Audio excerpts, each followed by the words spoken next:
Howdy y'all, and welcome back for episode 3 of the Kireth Esports Drift University. My name's Neater, and in today's episode, I'm going to help y'all get ready for your first online drift lobbies.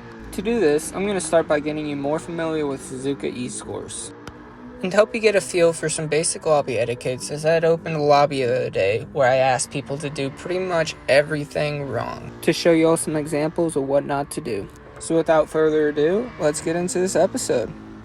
Alright, the first thing I want you to do is I want you to try to stay as close to the middle of the track as you can. The reason for this is it gives you the most room for error.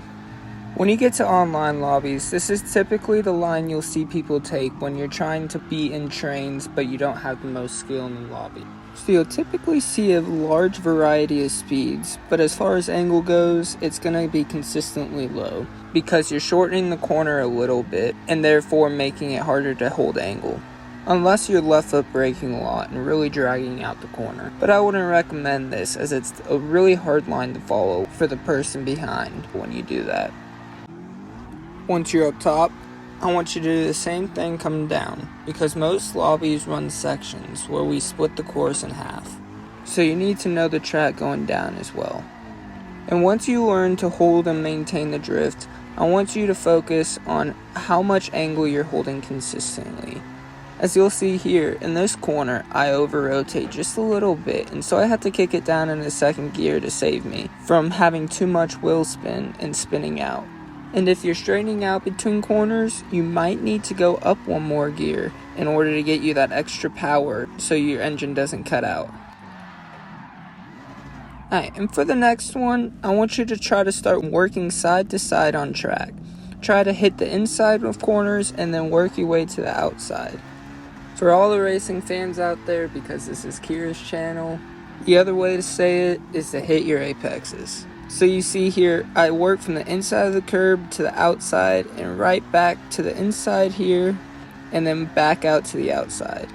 It doesn't necessarily matter which order you do it in, as every lobby is going to be taking a different line. That's just kind of the bummer of not having any clipping points in this game.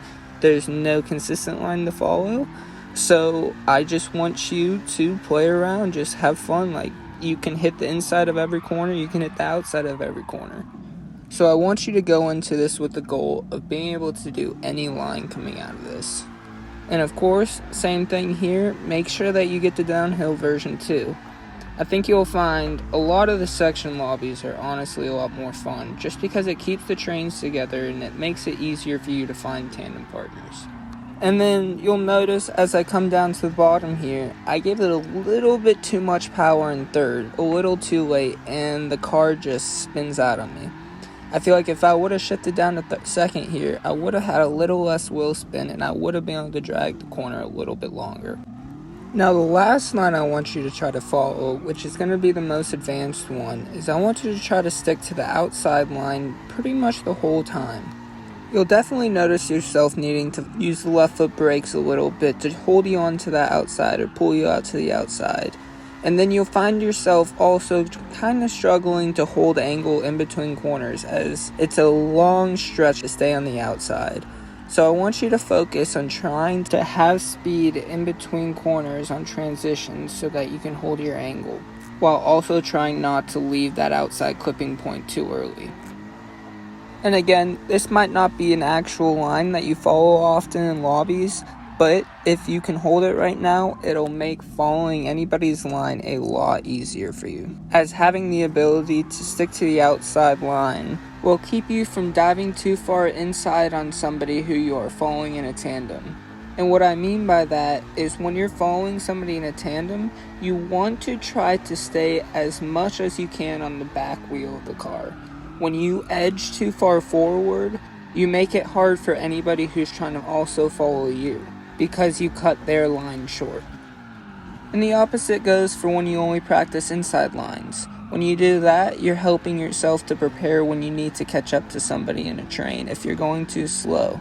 So now that you know the basics of how to follow a line, let's teach you some not to do's in lobbies. First off, if you mess up, make sure you try to get off track so that you don't mess up the train behind you. See how these guys are parked on track and I run up to them and I can't complete my line. Then I make the mistake here too of going back on track too early. I try to rush myself, mess up, and I mess up my friend's line. Here's a better example of what you should do. So here I oversteer, spin out, and right after I spin out, try to collect myself and get off track, so the person behind me didn't have a problem. Also, I gotta pause right here to say, don't park this far up like these guys do. When you do that, anybody who's falling behind in the train has to pull all the way out on the dirt just to get reset for the next run. Next, remember this isn't a race. Every entry does not have to be at 100 miles an hour. Sometimes the better thing is to be able to take it slow into the entry so that the whole train can stick together in a peaceful line. When you rush up like that Prius did, it forces everybody to rush to be with the person that they want to be, and it messes up the lines. Also, I want you to notice here, when I got hit in the right bumper, as soon as that happened, I just dove off track instantly. Next up is one of the basics. Don't drift all-wheel drive cars. They don't actually really drift. They go on a really funky line, and so you'll see here, he had to push me into a weird situation that just did not work out. The next tip has to do with this second to last corner right here. As you can see, I fell off the side and went a little too deep. This is a little tough to follow for the person behind, so I recommend if you ever fall off your line in that corner, just dip off. It's what's best for everyone. Next up is just a straight courtesy.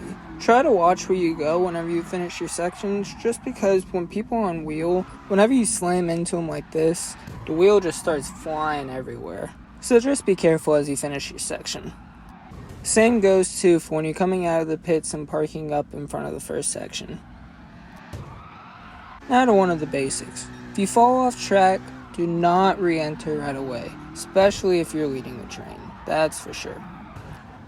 Another habit that's good to do is when you see the person in front of you start to fall off, if you can't avoid them and if you can't hold a clean drift, just try to get off the road yourself instead of hitting them.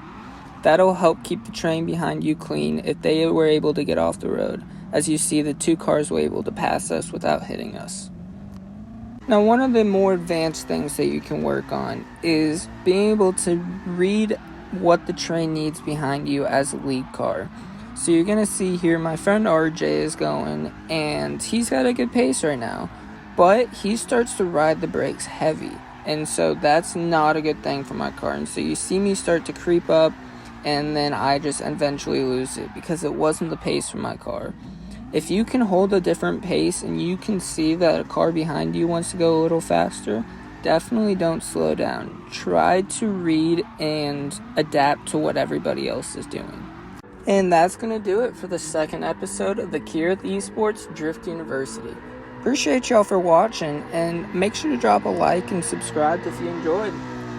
Next episode, I'm going to make a tutorial on how to make my handbrake, since a lot of y'all have been asking in the comments. I'm excited because honestly I absolutely love this handbrake, and it is super simple to make with pretty much everything being around the house. The only thing y'all are going to need to get are some joystick bumpers, and the rest is basically just cardboard, tape, and super glue.